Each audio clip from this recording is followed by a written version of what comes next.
Okay. Hi, Shanade. Hope you're having fun camping. But I thought I would try to help you a little bit with your project. Woo! Okay, so this is the paint that I made.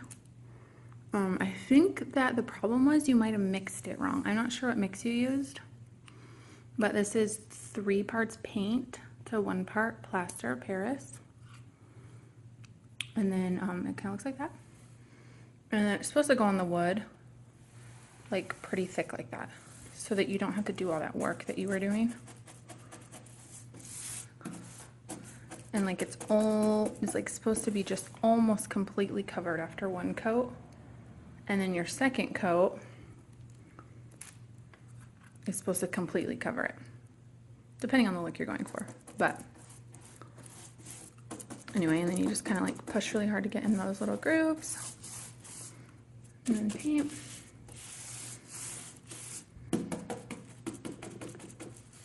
Anyway, that's about it. So I'm just having fun in your garage, helping you paint your stuff.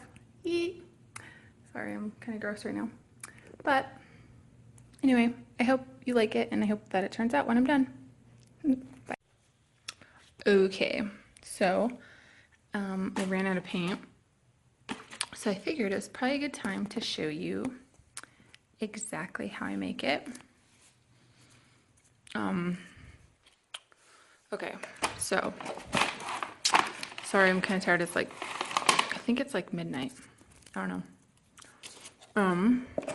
So this is gonna be hard with one hand. So I tried to measure out 1/3 of a cup. Hang on. Okay, maybe I got it. Okay. So I try to measure it. You do about 1/3 of a cup, which is, I don't know, a little less than a half. Put it in there.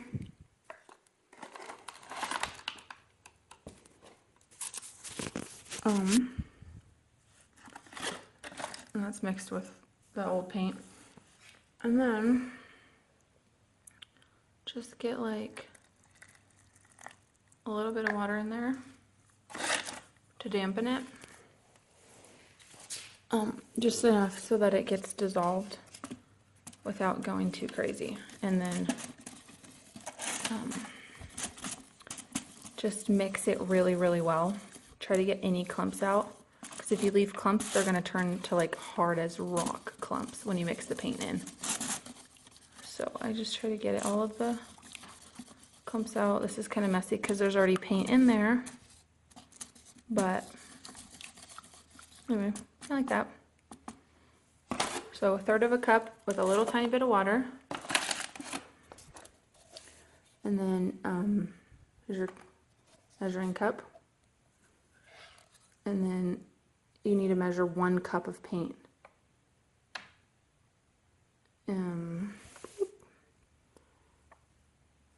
So there's 1/2,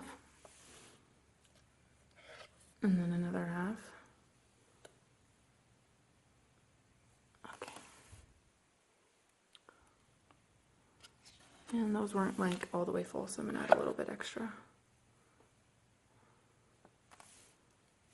Okay.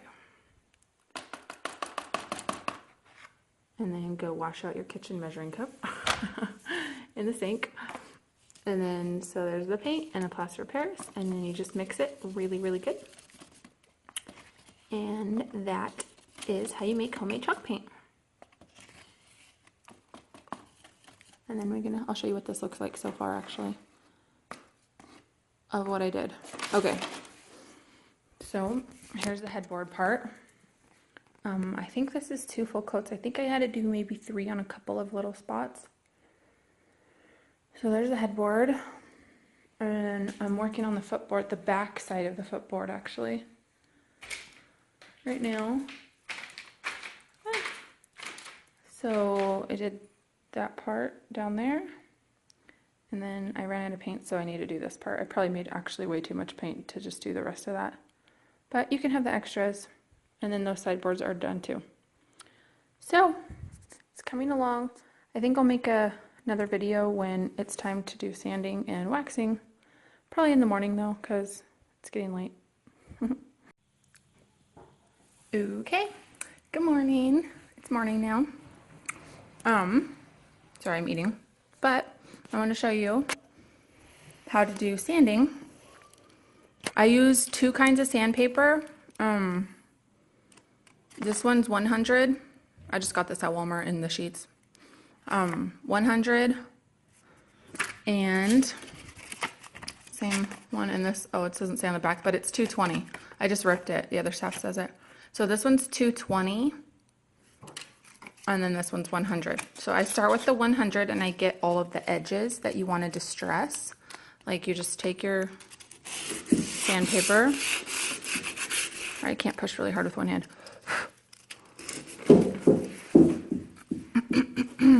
There we go. Okay. And you just kind of hit the edges like that.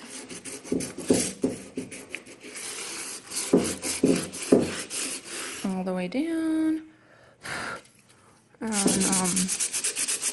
up here by the little knots, looks kind of cool like that.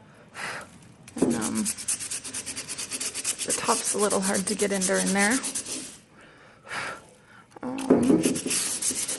So sandpaper's kind of fun because you can just do it wherever you want. Just be messy. Don't be afraid to just get in there. Because honestly, if you sand too much off, it doesn't matter. You can just repaint it if you want.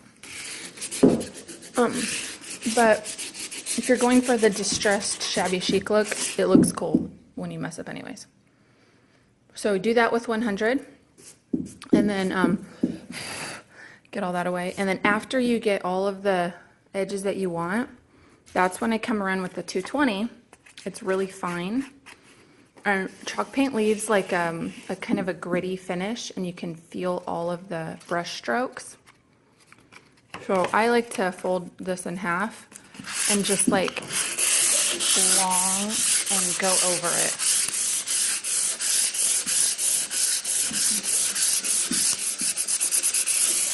It sounds loud, but I'm really just pushing lightly, and then you can feel it. And if you feel any like gritty spots, like over there I didn't get, just go over them again. Fill it with your hands until it's the consistency that you like.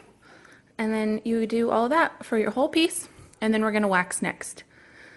So I will start with, all right, I pretty much did all the sanding, or at least on this headboard. I did one side of the footboard. Hopefully I'll have time to do the other side. Ryan's trying to say that we have to get ready to go to Idaho today. So I'm going to show you a little bit of how to do waxing.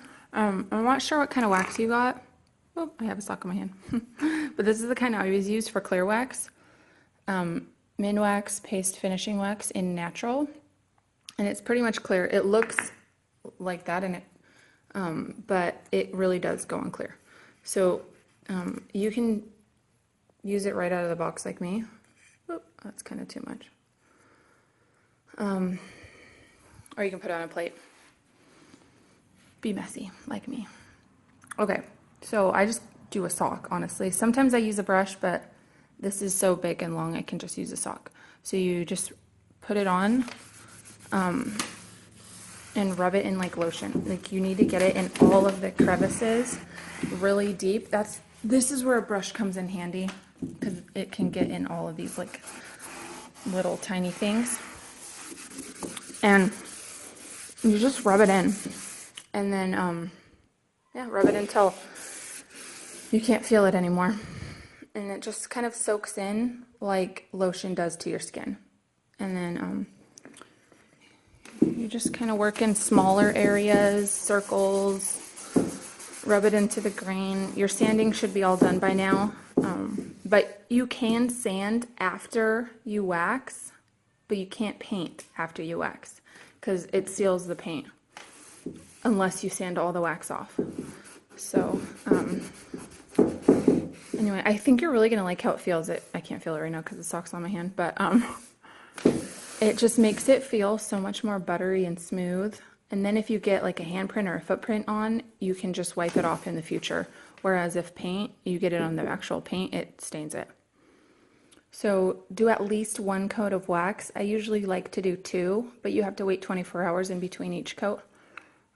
because it starts out soft and overnight it cures and it gets a little bit more hard. So, good luck.